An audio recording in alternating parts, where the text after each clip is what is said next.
지난 1년 동안 분주하게 열심히 달려오신 여러분 수고 많이 하셨습니다. 그리고 저는 이제 22년 동안 사역을 마감하고 이제 쉬는 시간이 되었습니다. 부럽죠? 네, 감사해요. 저는 여러분이 부럽습니다. 일할 수 있으니까. 이 은퇴를 앞에 두고 제 서재를 정리했습니다. 약 한 1,700권 정도 되는 책들을 이제 분류하고 우리 부목사님들과 나누는 중에 2002년도 제가 이 교회에 설교 시험 보러 왔던 그 기록이 있더라고요. 녹음을 해놓으셨어요. 그때가 5월 19일 남전도의 헌신 예배인데요.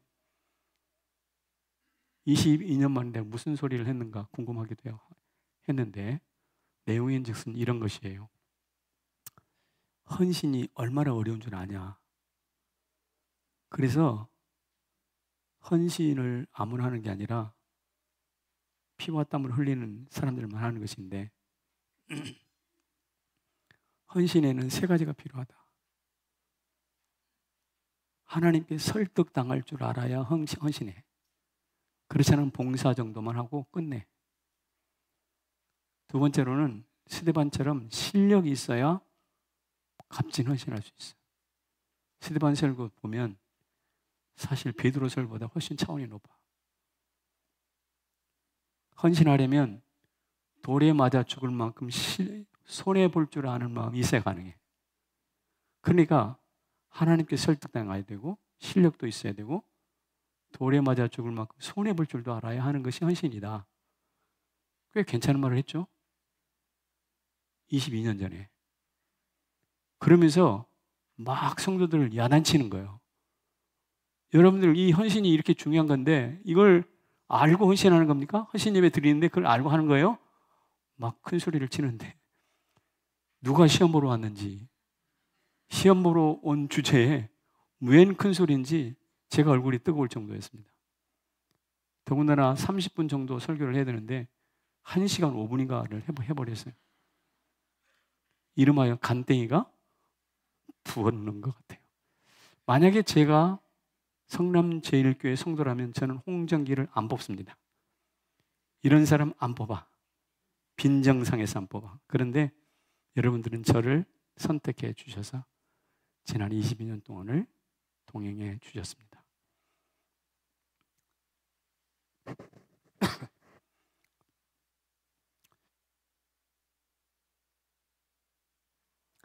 그러다가 10년 후에 림프종 암이 찾아왔고 지금은 파킨슨을 앓고 있는 온전치 못한 골골 목사를 감싸 주시고 용납해 주셨습니다. 돌아보면 성남제일교회는 저에게 영혼의 안식처였던 것 같아요. 하나님의 음성을 듣는 떨기나무였던 것 같아요. 사명을 성취하는 일터였고 신나는 내 인생의 놀이터였던 것 같습니다. 이제 사역을 마치며 여러분 앞에 그리고 살아계신 하나님 앞에 고백합니다. 감사합니다. 그동안 감사했습니다.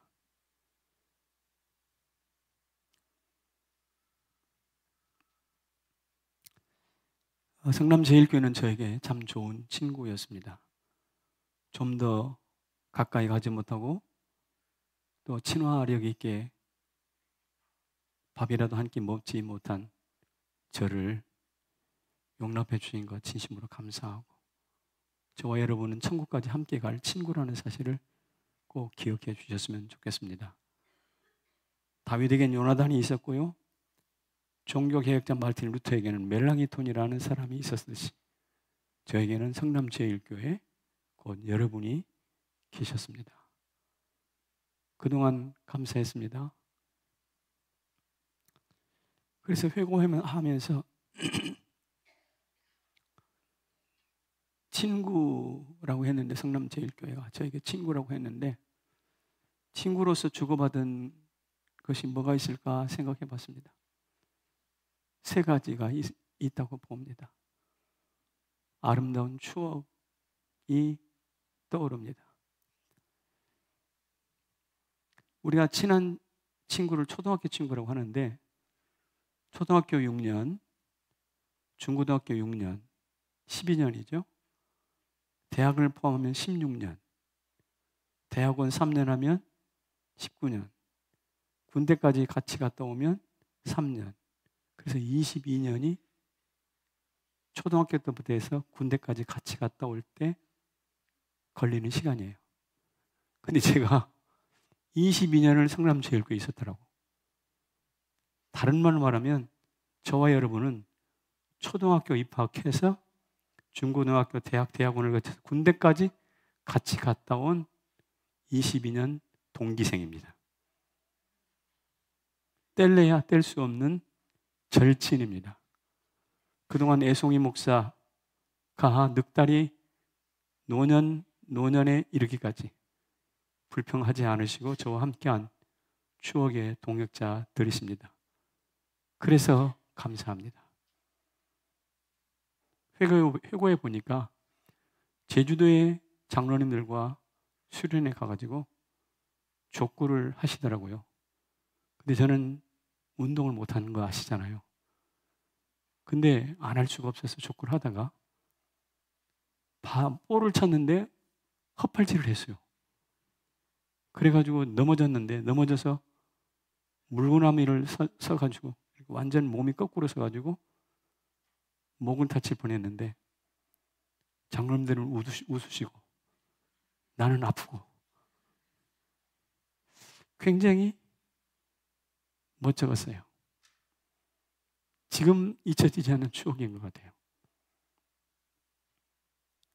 연말 당회하느라고 새벽 2시, 3시까지 눈을 부비며 회의했던 것도 생각이 납니다. 종교개혁지, 독일 종교개혁지를 함께 걸었던 기억도 있고요.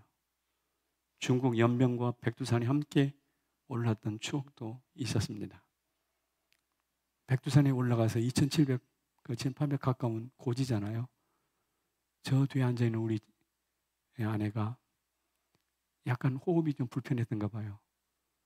그래서 그 정상에 올라가가지고 숨을 고르느라고 돌 옆에 잠시 앉아서 몸을 이렇게 숙였는데 권사님들이 보고 확실히 사모는 다르네.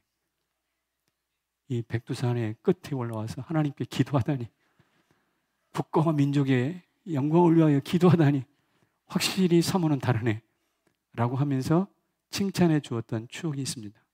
하나님은 우리의 아픔과 실수마저도 이렇게 바꾸어 주셨더라고요. 50주년 교회사를 발견을 했고 16기까지 이르는 제자훈련과 DTS 훈련을 실행했고 DTS 백서를 발견해서 국립도서관과 수많은 교회에 나누어 주었어요. 타 교회가 어떻게 이런 일을 했느냐고, 어떻게 백서까지 만들었느냐고 칭찬해 주시더군요. 우리 부교육자들과 저 전라북도 장수 제 고향에 가가지고 이보시게들 여기가 성지순례야. 성지순례 예루살렘 가지 말고 담임 목사가 태어난 이곳이 성지야 라고 강변했던 저의 못난 모습도 지금 추억으로 남아 있습니다. 이런 저를 여러분들은 존중해 주셨어요. 이런 저를 자신 있게 사역할 수 있도록 도와주셨어요. 저에게 만약 목사다움이 눈꽃만큼이라도 있다면 그것은 저의 공로가 아니라 하나님의 은혜요. 여러분의 용납하심 덕분이라는 것을 말씀드립니다. 그동안 아름다운 추억을 나눌 수 있게 되신 것 고맙습니다. 감사합니다. 그 다음에는 뜨거운 사역들을 함께 나누었던 것 같아요. 작년 성도 1,000명이 모여서 함께 식사를 나누었던 기억이 있었습니다. 전적인 하나님의 은혜였죠. 여러분의 헌신 덕분이었습니다. 감사하죠. 그러다가 제게 병이 찾아왔습니다. 체계발로 인해서 주변에 있는 사람들이 이사를 떠났습니다. 교회 전체적으로 새로운 부가 왔습니다.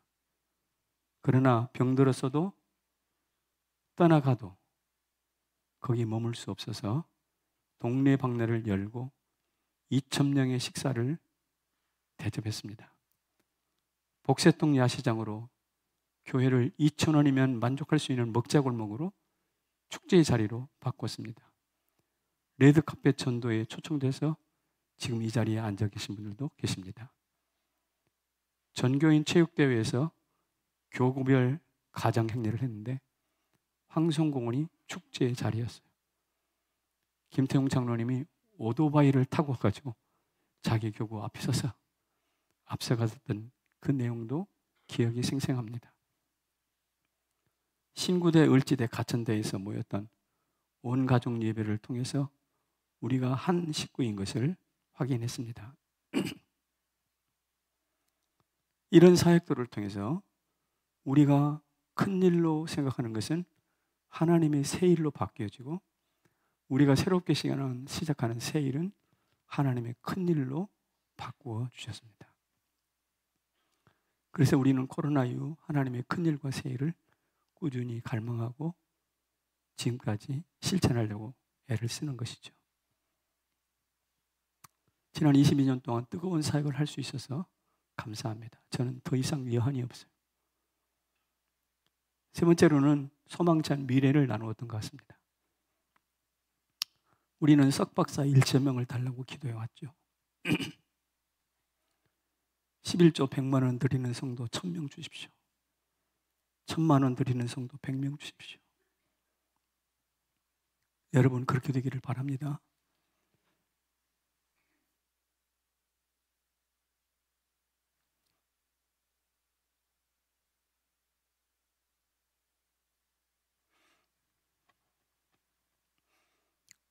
이 기도를 하다 보니까 우리 교회 청년들 중에서, 대학 대학원생 중에서 석사 논문을 쓰면 저한테 가져와요. 그게 30건이 넘었어요. 100만 원 11조 성도들이 일어나고 있습니다. 계속 일어날 것입니다. 세미 리더스쿨과 청년 비전팀으로 미국과 유럽을 수차례 다녀와서 이제 우리 교회 청년들이 세계를 보는 눈이 열렸습니다. 그리고 성남 시내에서도 타교회가 부러워하는 청년의 부흥을 경험했습니다. 성남이 전국에서 가장 살기 좋은 곳이 되게 해달라고 무모한 기도를 했는데 제가 볼 땐 그렇게 되어가고 있습니다.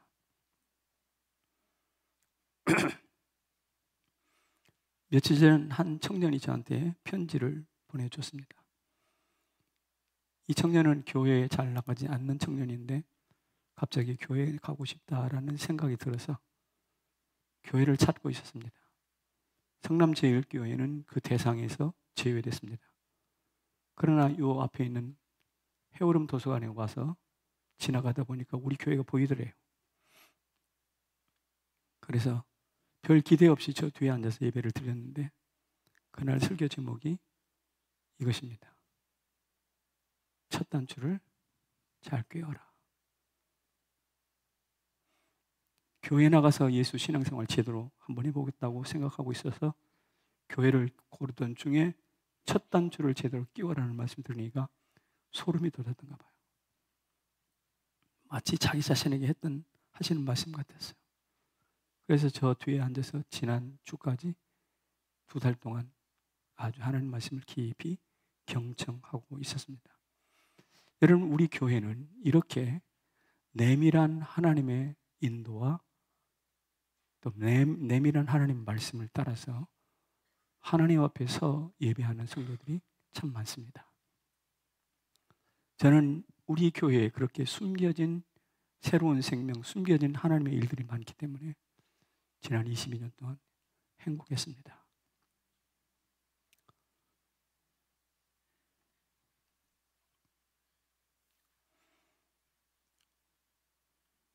우리 같이 한번 읽어봅시다. 시작. 아름다운 동해 성남제일교회 해변을 걷다. 지난 여름에 주문진 영진 해변에 쉬러 갔었는데 그때 바다를 바라보면서 제가 지었던 시인데요. 이 시의 바다가 성남제일교회 같습니다. 우리 한번 나레이션을 부탁합니다. 파도가 들썩이는 바다 모래가에 서서 자네 옆구리를 간지려도 되겠냐 물었다. 손 간지럼만 아니면 좋다고 바다가 웃는다. 발로 걷기만 할 테니 염려 말라며 나도 웃었다. 수평선 드넓은 바다가 말한다. 내 얼굴이 왜 평평한지 알겠니? 서로 차별하지 않기 때문이란다. 바다, 그대 이름은 평등의 수호자. 색강을 받아주며 바다가 말한다. 나는 혼탁한 강물과 싸우지 않아. 왜? 참된 사랑은 그렇게 하는 거니까. 바다, 그대 이름은 평화의 수호자. 해변 발자국을 지우며 바다가 말한다. 아픈 상처를 지우는 게 나의 기쁨이야. 그래야 내가 즐겁게 노래하지 않겠니? 바다, 그대 이름은 상처 지우개. 큰 바위를 쓰다듬으며 바다는 말한다. 나는 바위를 어루만져 모래를 낳는다. 그래야 잘룩한 해변이 깨알처럼 빛날 테니까. 바다, 그대 이름은 모래 조각가. 해변을 철썩이며 바다는 말한다. 나는 태초 이래 지구를 씻어왔었지. 그래서 오늘도 해변의 아침은 싱그럽구나. 바다, 그대 이름은 정화의 손길. 오늘도 보송보송한 해변, 깨끗한 모래, 싱그러운 세상을 걸으며 아름다운 동행을 이어간다. 시 같아요? 잘 썼어요? 바다가 수평선이 평평하잖아요. 바다는 그래서 누구를 차별하지 않아요. 모든 색강 더럽다고 너 안 받아 그럴 수 없잖아요. 다 받아요. 평화의 수호자.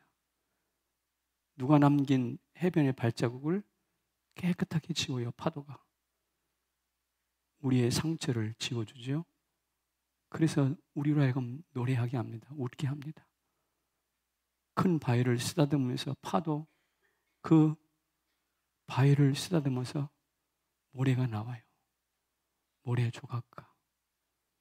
해변을 철썩이면 바다가 지구 이래 태초 이래 지구를 꾸준하게 씻어왔어요. 그러니 오늘도 해변의 아침은 싱그러운 거죠. 그런데 이 역할을 하는 것이 동해바다이기도 하지만 성남제일교회라고 생각해요. 평등하고 평화롭고 큰 상처를 싸매주는 성남제일교회. 깨알 같은 모래를 낳아 매일 씻어주는 정화의 물결이기에 내 마음을 주일마다 씻어주시고, 그래서 오늘도 깨끗한 모래를 싱그러운 세상을 걸어가면서 동행할 수 있도록 응원해 주시는 예수님의 품입니다. 저는 동해를 걸은 게 아니라 지난 22년 동안 성남제일교회 해변을 걸었습니다. 거기서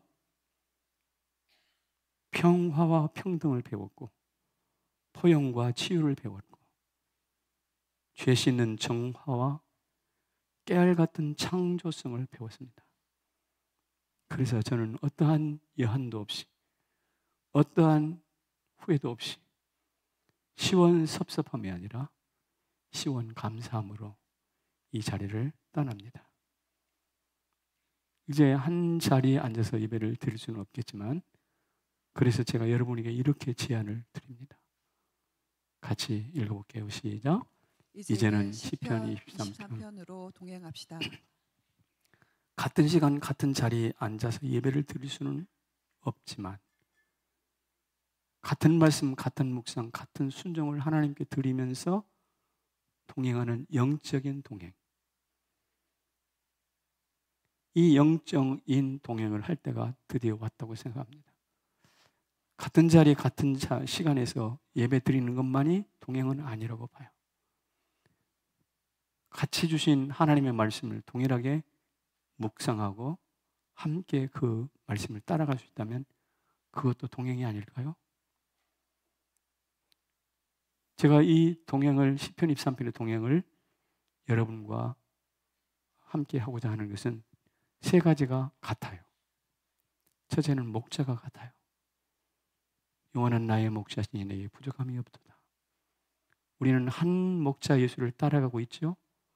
각기 제 길 가고 각기 다른 목소리를 냈던 우리가 예수님 말씀하시면 아멘으로 두말 없이 순종해 왔잖아요.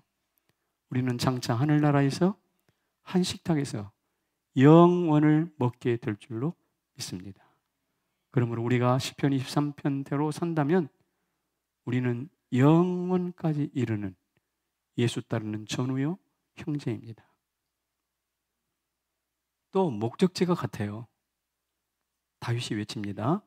같이 읽겠습니다. 시작. 내가 여호와의 집에 영원히 거하리로다. 우리 목적지도 다윗과 같이 여호와의 집입니다. 우리가 이 땅에서 어디에 살든지 마침내 여호와의 집에서 만날 것입니다. 그때까지 우리 주님 잘 붙잡고 목자 따라갈 수 있기를 축복합니다.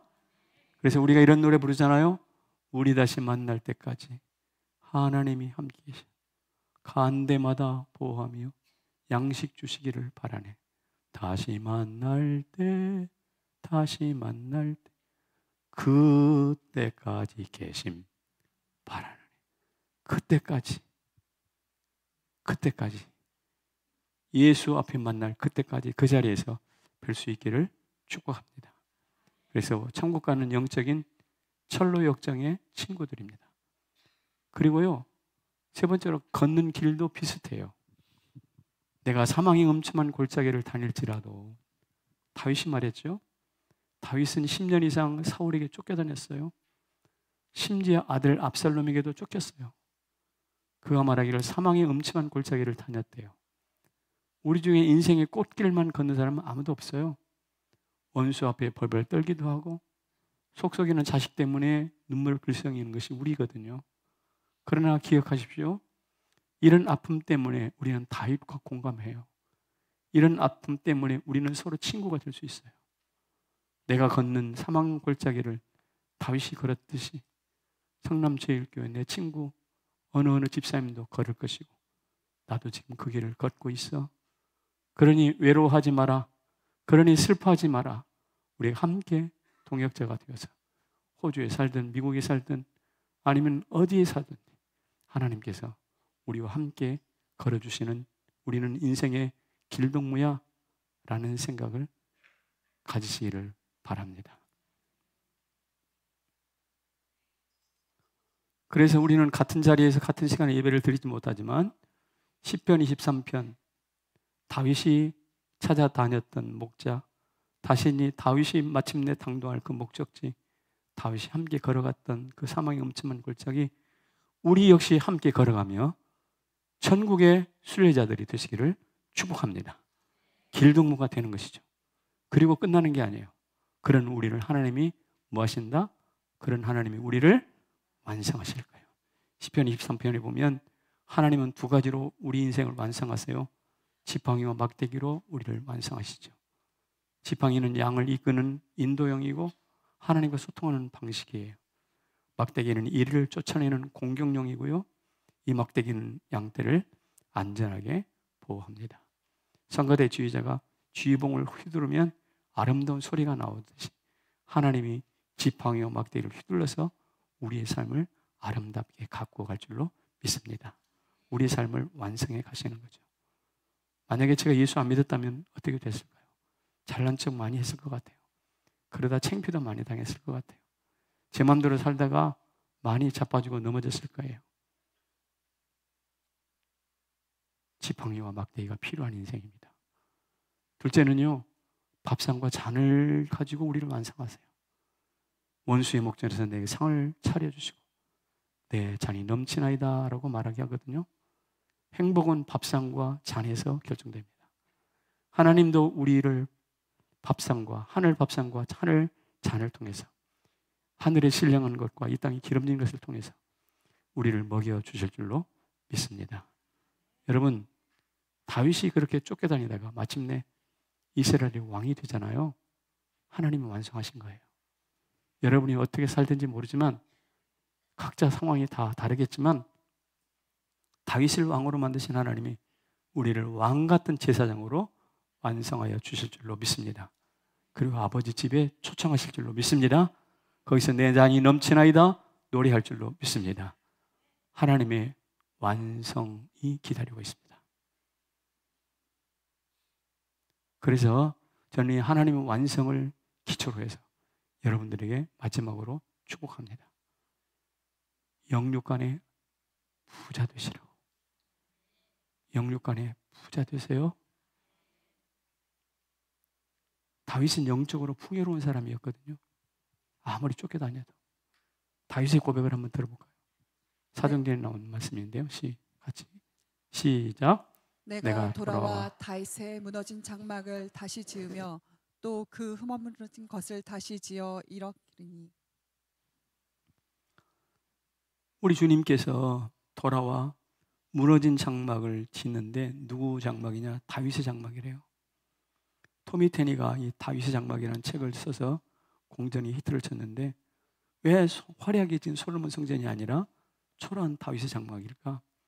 화려한 솔로몬 성전보다 초라한 다윗의 장막에서 드린 예배를 하나님이 더 좋아하시기 때문에 그래요. 다윗 예배는 그만큼 하늘 보좌를 움직이는 힘이 있었어요. 저는 다윗을요 예배의 부자라고 부르고 싶어요. 다윗을 무슨 부자? 예배의 부자.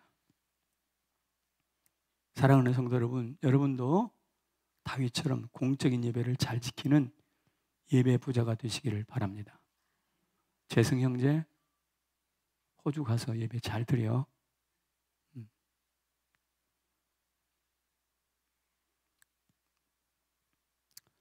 제가 기억나는 한 분이 계신데요. 그분은 연로하신 분이셨습니다. 그런데 저 문을 열고 들어와서는 헌금함 앞에서 잠시 서서 기도합니다. 그 다음에 헌금을 드린 후에 회중석에 앉으셔서 그야말로 꼼짝하지 않고 강단을 주목합니다. 무서울 정도로 설교에 집중합니다. 그래서 제가 설교를 대충 준비하려고 하다가도 그분이 생각나면 버쩍 정신을 차립니다. 조금 몸이 불편하신 연로하신 분이신데 그분이 불편한 몸을 이끌고 예배드리러 오는데 내가 대충 여러분의 영적 식탁을 꾸릴 수가 없잖아요. 그래서 제가 지금 그때마다 그것을 떠올리면서 지난 22년 동안 한 번도 설교를 재탕하지 않고 사실 오늘도 옛날에 썼던 설교 적당히 해서 마무리할 수 있잖아요. 근데 오늘도 끝까지 그래서 저희가 여러분에게 부탁을 드립니다. 이렇게 예배하는 사람이 목사를 만들어요. 이렇게 예배하는 분들 때문에 목사가 설교를 함부로 할 수가 없어요. 여러분 예배의 부자가 되시기를 바랍니다. 그럴 때 교회가 바뀌고요. 여러분 주변이 바뀔 줄로 믿습니다. 마지막으로 다윗은 영적으로만 부자가 아니라 물질적으로도 부자가 되었습니다. 누가 다윗이 드린 건축 헌금을 오늘날 환산으로 계산을 해봤더니 6조 원에 해당한대요. 엄청난 액수죠. 초특급 부자입니다. 여기저기 쫓겨다니던 다윗이 어떻게 이 큰 부자가 됐나요? 하나님이 완성하시니까 그래요.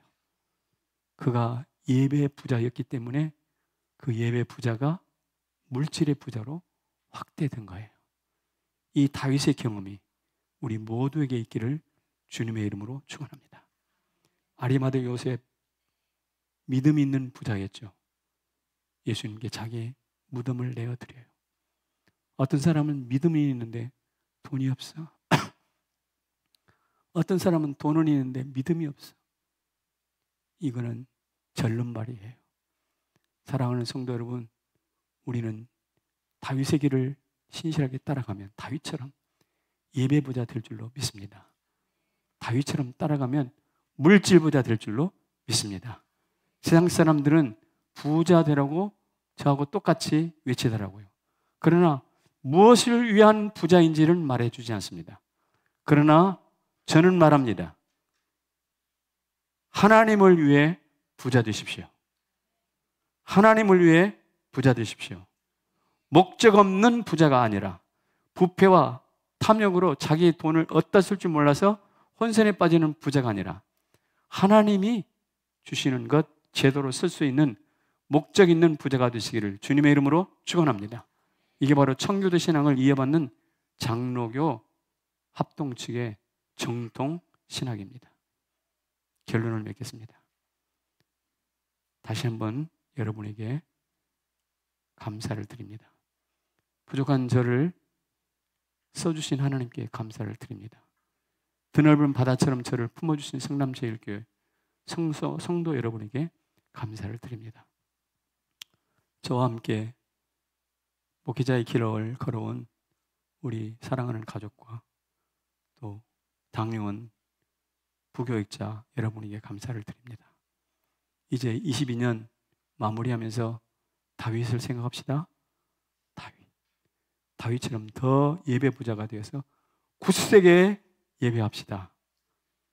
그리고요, 다윗처럼 굳세게 예배함으로 물질의 부자가 되시기를 축복합니다. 그래서 천동원 목사님과 더불어 하나님이 보내신 귀한 종 제2의 50년의 역사가 풍성하고 아름답게 선포되어지고 시온의 대로가 뚫려지고 광야의 길이 생기고 사막의 강이 열리는 성남제일교회가 되시기를 주님의 이름으로 축원합니다. 기도합시다.